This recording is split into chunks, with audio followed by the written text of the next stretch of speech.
Bonjour à tous pour cette nouvelle vidéo intitulée «Les idées n'existent que dans l'action». Je vous explique tout de suite pourquoi.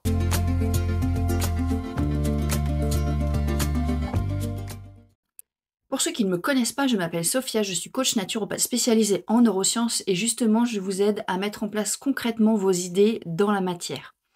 Alors, qu'est-ce que ça veut dire les idées n'existent que dans l'action? Les idées, à la base, ce sont juste des mots, hein, des choses qui flottent un peu dans notre tête. C'est vraiment comme du vent qui souffle, hein, voilà, qui nous souffle une idée. Une idée, pour qu'elle existe, il faut qu'il y ait un pont qui soit fait dans la matière et pour ça, il y a besoin d'une mise en action. L'idée, c'est pas une pensée comme ça, il y a vraiment quelque chose en lien avec l'action. Par exemple, ça peut être une idée de livre, ça peut être une idée de film, ça peut être une idée de service à apporter aux autres, ça peut être une idée d'objet, ça peut être une idée concernant un concept philosophique. Mais si il n'est pas mis en place concrètement dans la matière, s'il n'est pas écrit quelque part, s'il n'est pas partagé, s'il n'est pas créé, ça reste juste du vent dans notre tête, ça reste juste des mots qui flottent et l'idée, elle n'existe pas. Il y a l'idée de l'idée qui existe, mais l'idée en elle-même n'existe pas, elle est pas concrète en fait. Et on a tous énormément d'idées, moi j'ai plusieurs idées par semaine qui viennent, parce qu'on a tous, plein d'idées et je pense que, les idées ne sont pas uniques, qu'on a, tous, des idées, parfois qui sont, concordantes, hein, que ce soit même à l'autre bout de la planète. Je pense pas que les idées soient uniques, je pense qu'elles circulent. Mais ce qui va faire la différence entre 2 personnes qui ont la même idée, ça va être la concrétisation dans la matière. Ça va être un jour, une des personnes qui a une idée va dire: «Ah là, cette idée, je veux vraiment la mettre en place». Aujourd'hui, on vit dans un monde où, très peu de gens mettent en place leurs idées.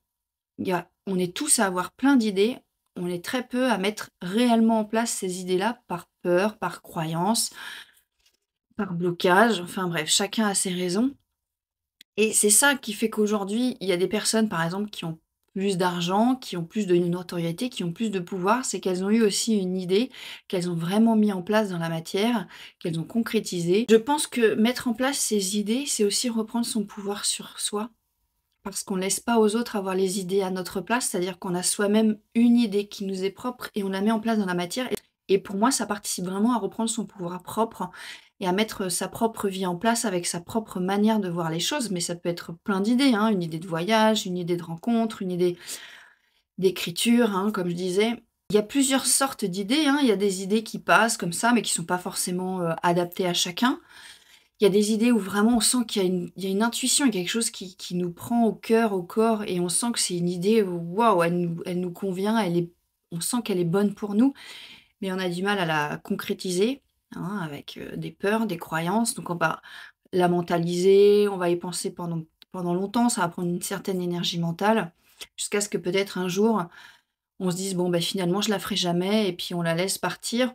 Ou il y a d'autres idées, là aussi, qui sont plus furtives qui viennent, on sent qu'elles sont faites pour nous, mais hélas, on ne l'a pas écrite et puis on va alors l'oublier le lendemain matin, elle sera partie ailleurs.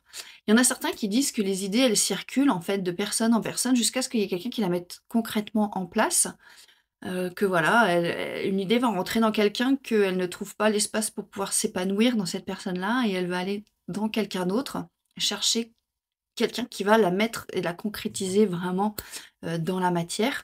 Je trouve ça très joli, cette manière de penser et je me demande s'il y a pas une part de vrai que les idées circulent comme ça et c'est pour ça, je pense que, vous pourrez voir un jour quelqu'un, par exemple, vous avez une idée de livre et l'écrire, alors que vous, vous y avez pensé également, mais la différence, c'est que cette personne l'a écrit et pas vous.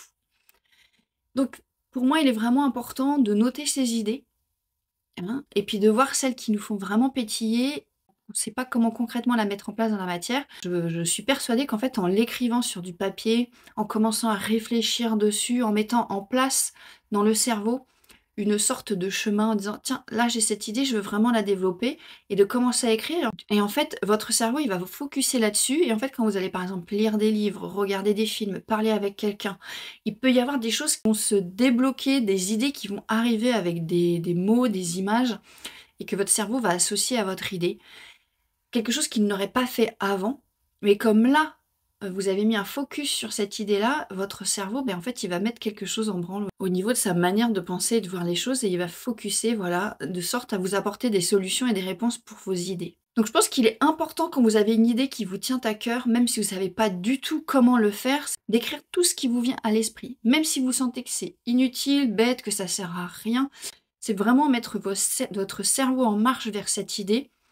Accepter que pour l'instant vous n'en savez rien et que la solution va arriver petit à petit. Accepter d'écrire et de voir ce qui se passe et si tout d'un coup il y a une solution qui arrive, qui vous semble accessible, d'accepter de la mettre en place. Même si vous ne savez pas encore le step d'après, même si vous n'avez pas une idée de tout l'ensemble, si vous n'avez pas une solution pour tout l'ensemble.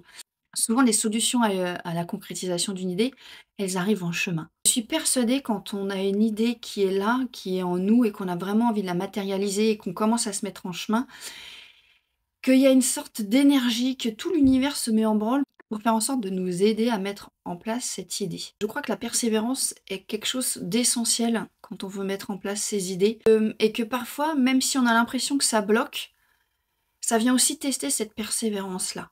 Moi, je m'en suis rendu compte, hein, notamment par exemple dans ce projet d'une vidéo par jour pendant 100 jours. Il y a des jours où je suis très challengée sur ma persévérance. Et je me dis: «Ah, c'est pas grave, je vais laisser tomber, c'est quand même dur, ça me prend beaucoup d'énergie» et après je me le rappelle, je me dis: «Mais attends, si là tout d'un coup il y a un blocage, ça vient solliciter quoi? Ta persévérance, ton courage, malgré ta non-motivation». Voilà, ça vient mettre d'autres choses en branle, que non, tout n'est pas fluide tous les jours. Ça permet justement de se tester. Est-ce que vraiment ça a du sens pour nous et on a envie d'aller au bout de cette idée-là? Donc je vous invite vraiment à accorder de l'importance à vos idées, qu'elles peuvent se réaliser dans la matière. Ce qui vous différencie de quelqu'un d'autre qui a aussi des idées, ça va être le passage à l'action. Si cette personne, elle met en place ses idées et que vous, non, c'est aussi une frustration pour vous, hein. Il y a beaucoup de gens qui critiquent, notamment sur les réseaux sociaux, des personnes qui ont des entreprises, qui voyagent, qui font des choses, et je me demande si derrière, c'est qu'eux ne passent pas à l'action, ont pas des envies profondes et qu'ils ont tellement peur de mettre en place, qu'ils envient énormément ceux qui mettent en place leurs propres idées et qui ont donc ce pouvoir aussi sur leur vie. Je parle pas de forcément d'avoir une idée extraordinaire qui va révolutionner le monde, mais des idées de voyage, des idées de livres, des idées de poèmes, des idées de tableaux.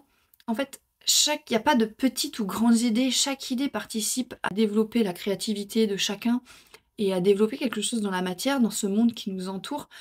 Pour moi, le passage à l'action est vraiment très, très important. Ça nous permet de voir que on peut créer des choses par soi-même, on peut faire des choses par soi-même. C'est vraiment une question de persévérance. Ne doutez pas de vos idées. Quand il y a des idées qui nous traversent et qu'on a une intuition derrière cette idée, c'est qu'il y a quelque chose de bon en elle et que parfois ça vaut vraiment le coup de s'accrocher pour lui donner vie. J'espère que cette vidéo vous a plu, qu'elle va vous donner envie de mettre en place vos idées concrètement dans la matière, d'accepter que vos idées aussi sont bonnes, qu'elles sont belles telles qu'elles sont. Vous n'avez pas à chercher à l'embellir pour correspondre à je ne sais quel standard. Hein, il n'y a pas de standard d'idées. Sur ce, abonnez-vous, likez, partagez, c'est toujours un plaisir de voir qu'il y a des nouvelles personnes qui regardent mes vidéos. Surtout prenez soin de vous parce que vous en valez la peine et je vous dis à la prochaine vidéo.